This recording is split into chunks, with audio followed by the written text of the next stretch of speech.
ever stopped to think about how many stories that we tell ourselves about who we are and how we function in the world? Really, think about it.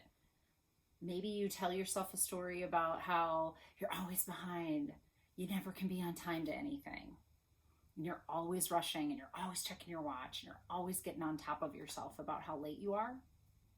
Sound familiar? Or maybe you're somebody who tells yourself a story about, I'm a great mom, I do all these cool things, and you're always spending time looking on Pinterest to make the next birthday party the best, right? Maybe you have a story about how you show up at work, that you're the best employee, that you're always on time, that you're always going the extra mile, that you're always looking for those kudos, right? Story is a powerful tool, and it's one that we use without even thinking about it. And we use it from childhood on. So think about how powerful a tool that can be when it's been around for that long.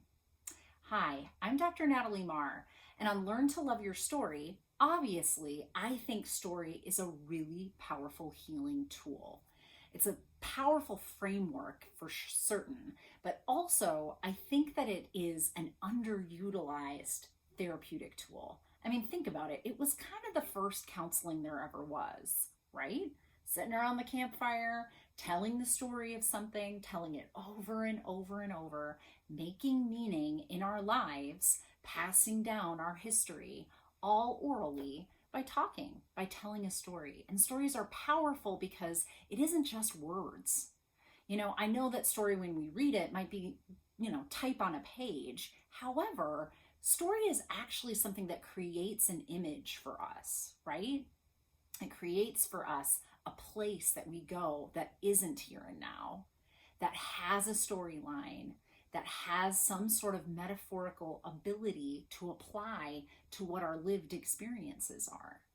And listen, 5 of us could go through the very same lived experience and come up with 5 different stories. And it doesn't mean that any one of our stories is more or less important than the other.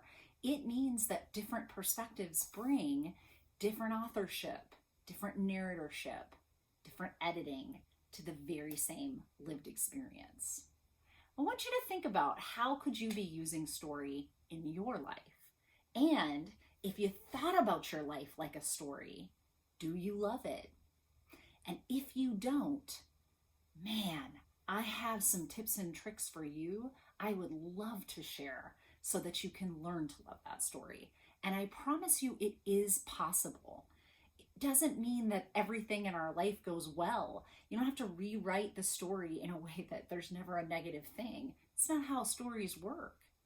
The hero's journey is all about rejecting something, going through that dark night of the soul, and then honing some new magnificent thing about yourself because you've gotten through that journey.